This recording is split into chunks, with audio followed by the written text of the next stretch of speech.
जय जय राम।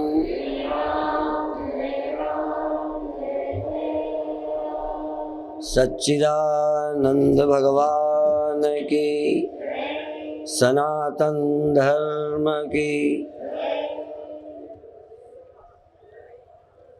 अभी आज किसी एक साधक ने प्रश्न रखा है, एक व्यक्ति प्राणी जन्म लेता है, अपने जीवन में जो भी करना है करता है और मृत्यु को प्राप्त हो जाता है। ये सबके लिए साफ है। और इसी भाव को यदि और विस्तृत किया जाए और समाज को देखा जाए तो सबके साथ ऐसा ही होता है। यदि एक व्यक्ति का जन्म लेना, कुछ करना और मृत्यु को प्राप्त हो जाना अच्छा नहीं है, तो इतना बड़ा संसार भी इसी प्रक्रिया से जन्मता है, कुछ करता है और मर जाता है। मैं हूँ चाहे मेरा बाप है, चाहे बाबा है, और मैं हूँ चाहे मेरा लड़का है, नाती है, परनात, वो सब मैं हूँ, चाहे कोई जानवर है। उनका अभिप्राय है कि सारा संसार इसी तरह पैदा होकर मर जाता है।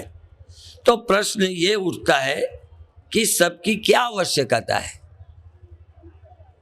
क्यों होता है और किसकी आवश्यकता है, क्यों है और इसकी किसे जरूरत है।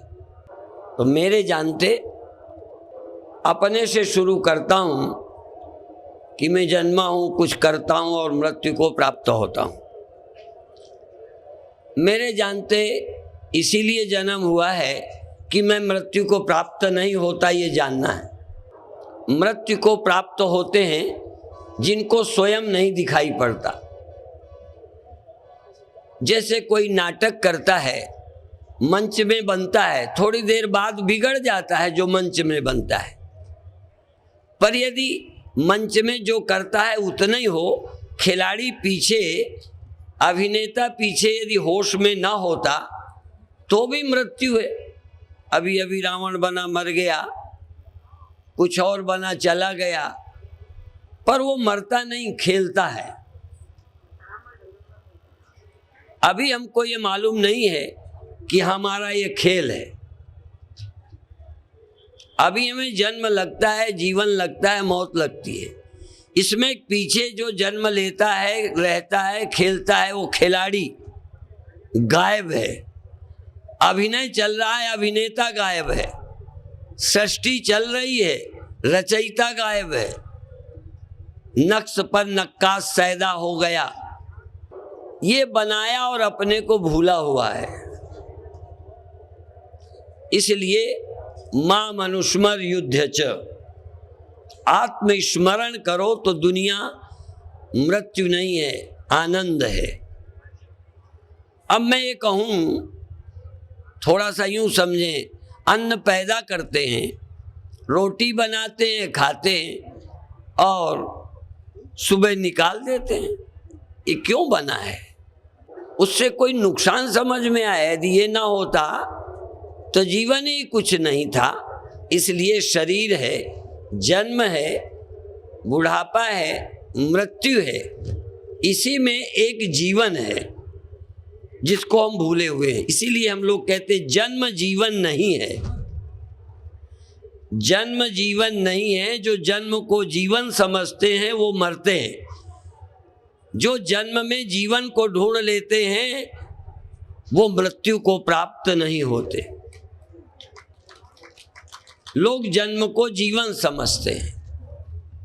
अब हमको जन्म को जीवन नहीं समझना। जीवन की अभिव्यक्ति जन्म में हुई है और जीवन बिना शरीर के अव्यक्त हो जाता है। जैसे मंच में अभिनेता व्यक्त होता है, मंच के पीछे अव्यक्त होता है, मर नहीं जाता। नहीं दिखाई देने का मतलब मर नहीं गया। इसी तरह खेल में खिलाड़ी आउट हो जाता है, हम लोग उसको भी मर जाना कहते हैं। उस बार मैच में, उस बार खेल में शामिल नहीं होगा, जब दोबारा शुरू होगा तब होगा, इसलिए वो आउट हो जाता है। तो मंच में भी आते हैं, मंच से आउट हो जाते हैं, मंच से चले जाते हैं। असल में हमको ये पता ही नहीं है कि ये कालातीत और कालवच्छिन्न ये दो रूप हैं। ये जो हमें नजर आता है ये काल की सीमा में है, परिवर्तन है, बनता मिटता है। और इसका जो वेश है, आधार है, जो मैं है, वो सदा रहता है। तो मैं को भूलकर, सत्य को भूलकर जीना समस्या है। फिर प्रश्न है कि यदि नहीं होता तो क्या होता। मान लो ये नहीं होता तो मैं होते हुए भी नहीं होता। दूसरा विषय, यदि ये नहीं होता अभी भी, अभी चलो नींद मान लो, सब होता और नींद ही भर होती, जागना ना होता तो क्या होता। एक चीज हटा दो इसमें से, जैसे पेड़ है, पेड़ है तो पेड़ के लिए क्या है, जमीन है तो जमीन क्या है। यदि मनुष्य न होता, जमीन होती, पेड़ होते, रहते और खो जाते, फिर होते, फिर खो जाते, क्या था फिर। एक तरह से सारी सृष्टि का होना नहीं होना ही होता यदि जीवन न हो। पर सवाल है कि जहां जीवन होता है, समझ न हो तो मौत होती है। जीवन हो, समझ न हो तो जीवन ही मौत हो जाती है। इसलिए अब यहां जीवन है, यदि जीवन नहीं प्रकट हो तो उसका होना न होना बराबर। और जीवन प्रकट हो फिर मरे तो भी जन्मना बेकार हो गया, जीवन बेकार हो गया। असल में जीवन के प्रकट होने का बोध हो जाए और मृत्यु का मिथ्यात्व पता चल जाए तो फिर जीवन आनंद बन जाता है।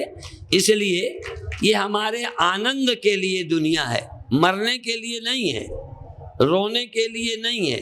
कोई भी अभिनय यदि रोता भी है अभिनय में तो रोने के लिए नहीं। कभी अभिनेताओं को देखना, रोते हैं, लड़ते हैं, न वहाँ लड़ते हैं, न वहाँ रोते हैं, न वहाँ दुखी हैं, सिर्फ दिखाते हैं और है केवल आनंद। अभिनेता को केवल आनंद होता है, चाहे वो रोने का करे, चाहे मरने का करे, चाहे गरीबी का करे, अभिनय आनंद होता है।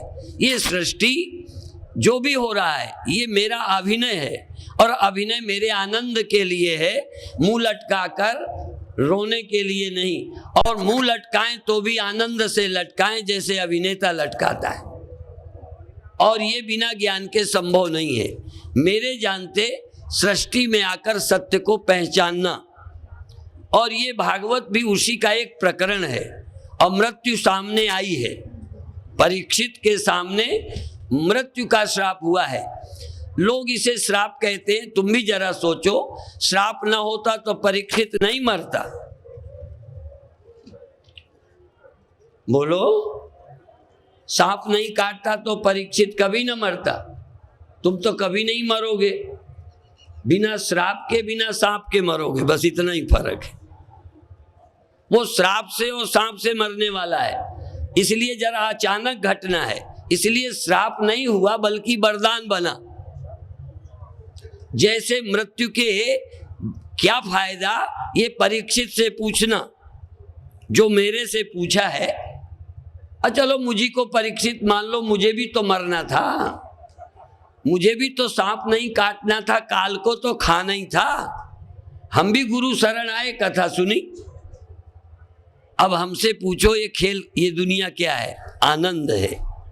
ये दुनिया खेल है, ये दुनिया मस्ती है, ये दुनिया लीला है।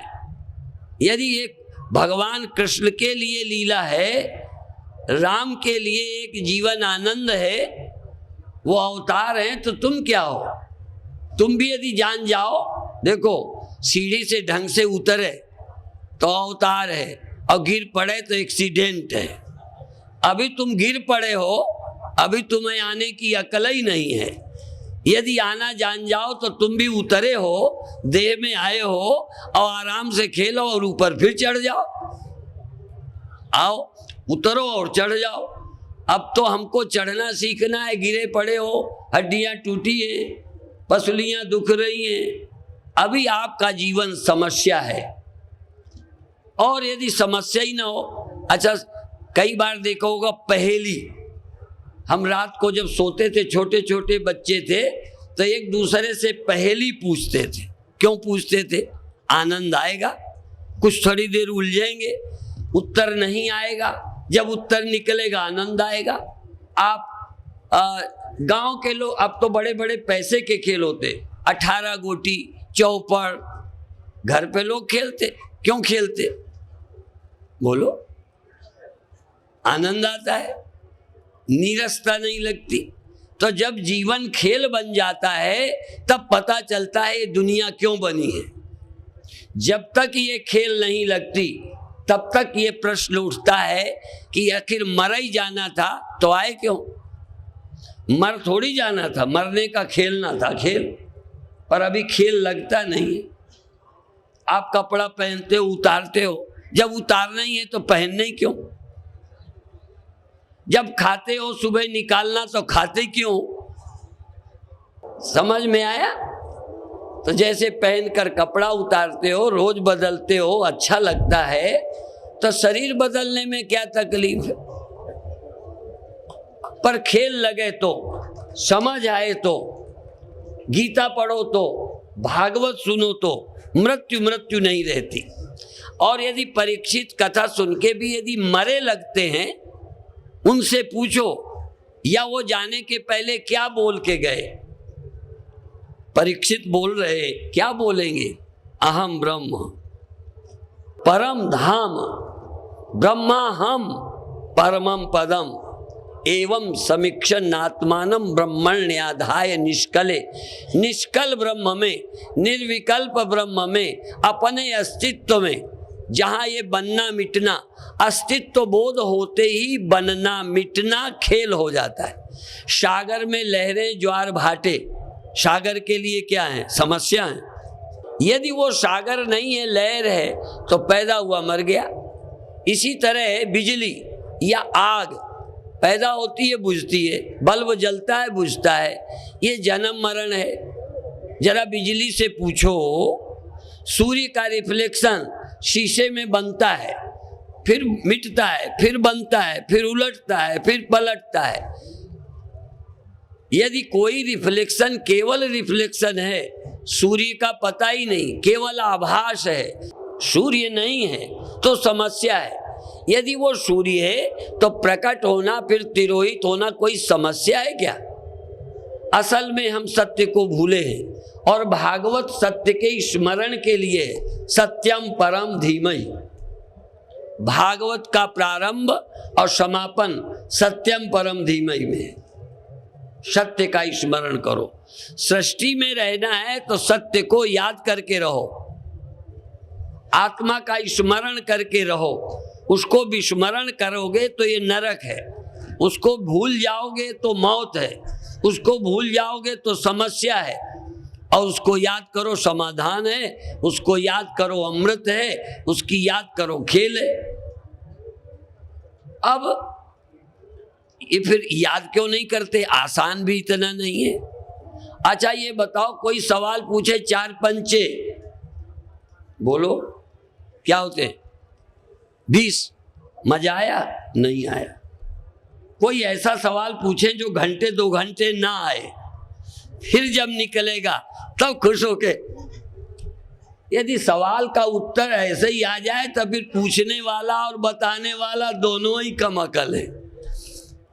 उत्तर निकालना पड़े, सोचना पड़े, फंसा दिया जाए फिर निकले। तो ये खेल फंसाने और छूटने का है। फंसो और छूटो, आसानी से नहीं। सपने में जागने में आनंद तब है जब मर रहे हो, सांप खा रहा हो, मगर निगल रहा हो, युद्ध में फंस गए हो, सब लोगों ने वो जैसे वो कौन घिर गए थे, अभिमन्यु, ऐसे घिर जाओ, फिर नींद खुले, फिर मजा देखो कैसा होता है। तो सत्य स्मरण का, भगवान की कथा का आनंद भी सब नहीं जानते। हाँ, थोड़ा टाइम तो अच्छा ही बीतता है, थोड़ा टाइम अच्छा बिताने के लिए भागवत नहीं है, मौत का समय भी आनंद का हो इसके लिए भागवत है।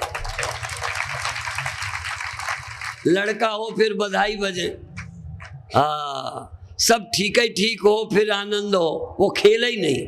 खेल की पहचान है जहाँ मरना, राज्य पाना, लुट जाना, राज्य का हट जाना, जहाँ सब खेल लगते हैं उसका नाम है रंगमंच, उसका नाम है अभिनय, उसका नाम है खेल। जहाँ चुनाव होता है वहाँ खेल नहीं होता। जब तक संसार आनंद न बन जाए तब तक कथा सुनो, जब तक हर घटना खेल न लगने लग जाए तब तक परमात्मा का चिंतन करो। और जब काम पूरा हो जाए, खेल लगने लग जाए तो क्या करना, भला हुआ अरि बीसरा सिर से टली बलाए, जैसे के तैसे भय अब कछु कहा न जाए। भगवान हम यूं नहीं याद करते, तुम समझते होगे कोई रिश्वत दे दी गई है। कई जगह तो भजन पूजा भी पैसा दे के कराना पड़ता है। मंदिरों में तो ज्यादातर पैसे के ही पुजारी होते हैं।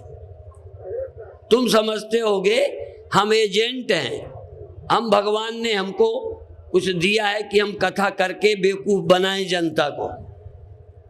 ऐसा ही तो होता है, दलाल सौदा बेचने पटाने के लिए होते हैं। जुमार दवा बेचने वाले और दवा बेचने वाले, मल्लम बेचने वाले, उसकी महिमा गा गा के एजेंट बिकवाता है।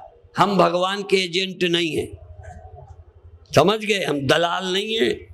यद्यपि दलाल बुरा नहीं होता, पर आजकल के दलाल बदनाम हो गए हैं। नहीं, दलाल अच्छा होता है, लेने वाले देने वाले के बीच ऐसा काम कराता है कि वो सौदा पटवा देता है, इसलिए दलाल है। असल में यदि ये भी कहो, हमारे गुरुदेव भी कहते थे, सुंदर मेला कर दिया सतगुरु मिले दलाल, अर्थात भगवान को मिलाने का काम। और ये भी मिली भगत है, भगवान फंसाने का काम करते हैं। ये सब भगवान फंसाते हैं और गुरु छुड़ाते हैं, ये मिली भगत है। और वो हमारे पास भेजते हैं फंसा के, और हम छुड़ाकर उनके पास भेज देते हैं। जो भगवान को मिलाए वो संत, जो संत को मिलाए वो भगवान। भगवान को जब छुड़ाना होता है तो संत के पास भेज देते हैं, और संत जब मुक्त करना चाहता है तो अपने पास नहीं रखता, भगवान को ही मिला देता है। अपना चेला बनाना गुरु का काम नहीं। हमारे गुरुदेव कहते थे हम चेला नहीं बनाते, हम तो गुरु ही बनाते हैं, ज्ञानी बनाते हैं, समझदार बनाते हैं। इसलिए इसी तरह मंच में तुमको कुछ बना दिया जाए और तुम ये भूल जाओ कि हमको नाटक में बनाया है, गरीब बना दे तो तुम दुखी हो जाओगे। नाटक में गरीब बना दे पर ये भूल जाओ कि नाटक है। असल में सब नाटक ही है। ये मंडलेश्वर बनना क्या है, पर जब मंडलेश्वर को ही भूल गया कि ये नाटक है तो मंडलेश्वरी चढ़ बैठी और फिर हटना मुश्किल हो गया। असल में जब खेल को खेल नहीं समझे तब खेल समस्या हो जाती है। इसलिए आपका यहाँ जो कुछ भी है सब कुछ ठीक है, तुम चरित्रवान भी हो, धनवान भी हो, महान भी हो, परोपकारी भी हो, अरे तीर्थ खूब करते हो, पर पुण्य का अभिमान चढ़ जाएगा। ना दे पाओगे तो दुखी होगे, सब लोग तो दे रहे हैं, हम नहीं दे पा रहे। सब गंगा नहा आए, हम नहीं जा पाए, बीमार हो गए। आहा, साधकावस्था में ठीक है, हम यदि गंगा ना नहा पाए तो कहाँ आत्महत्या करें, बोलो। यदि हम ना दान कर पाए तो हमारा क्या होगा, बेड़ा गर्क हो जाएगा। सब कुछ तुम्हें करना आता है, तुम हमसे 1000 गुना सब अच्छे काम करो, पर अपने से परिचित न हो तो तुम हमसे गए गुजरे हो। और तुम्हारे जैसा कोई अच्छा काम कोई आदमी नहीं कर पाता, ना तुम्हारे जितना दान, ना तुम्हारे तीर्थ यात्रा, ना तुम्हारे तरह और कुछ, पर वो जानता है मैं कौन हूं, तो तुम सबसे वो अच्छा है। बात समझ में आई?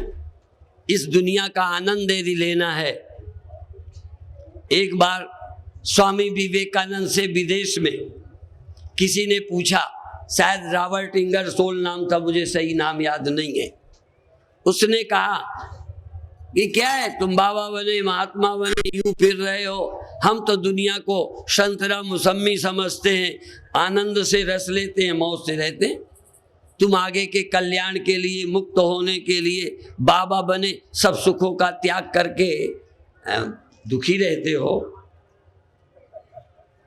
लोग यही समझते हैं बाबा बड़े दुखी हैं, और जब से लोग बाबाओं को दुखी समझने लगे तब तक से गृहस्थी डरते हैं बाबा होने को कि अपन क्यों फंसे। असल में यही भ्रम है। एक बार हमसे दिल्ली में किसी ने पूछा, किस तरह आप लाल कपड़ा पहनकर बाबा बनने का आपकी जिंदगी का लक्ष्य क्या है, क्यों बाबा बने? हमने कहा इस तरह पैंट और शर्ट पहनकर तुम जो काम करते हो इसका क्या लक्ष्य है? कह लगे हम तो गृहस्थ हैं, आप साधु हो, हमारा और लक्ष्य, तुम्हारा। हमने कहा नहीं, तुम सुखी होने के लिए पैंट शर्ट पहन के दुकान करते हो, शादी की है, कि दुखी होने के लिए? कह लगे सुखी होने के लिए। तो हमने कहा हम बाबा दुखी होने को बने? बुद्धू कहीं के, हमने तो इसको सुख समझा है तो बाबा बने। सुख समझा और ऐसा समझा कि दुख हो ही नहीं। तुमने धन को सुख समझा, कल रोते मिले, पत्नी को सुख समझा, मुंह लटकाए मिले, लड़के को दुख समझा, दुखी हुए। हम तो बाबा बने तो बाबा बनने का आनंद तो मिला, पर आत्मा के समझने का परम आनंद मिला, झंझट हल हो गई। इसलिए गल समझ लई फिर रोला क्या, तो राम रहीम तो मौला क्या। यदि दुनिया में तुम दुखी हो या होने की संभावना है, परीक्षित को श्राप लगा, तुम्हें यदि मरने की संभावना होवे तो कथा सुनो, यदि मरना ही नहीं तो फिर कथा छोड़ जाओ। नहीं समझे? यदि और कोई दुख जो किसी परीक्षित के अलावा आए, किसी का लड़का मरा, किसी की शादी नहीं हुई, किसी का और कुछ बिगड़ गया, किसी को राज्य नहीं मिला, किसी को टिकट नहीं मिला, किसी को मंडलेश्वरी नहीं मिली, तरसते ही चले गए। यदि ऐसी कोई पीड़ा हो या आगे हो सकती हो तो एक समाधान है, परमात्मा की कथा सुनो। और सब एक एक, कामी की समस्या का समाधान स्त्री, लोभी की समस्या का समाधान धन, रोगी की समस्या का समाधान औषधि, पर हर समस्या का समाधान अध्यात्म है। इसलिए परमात्मा की कथा सुनो, इससे सुंदर और कोई उपाय नहीं है।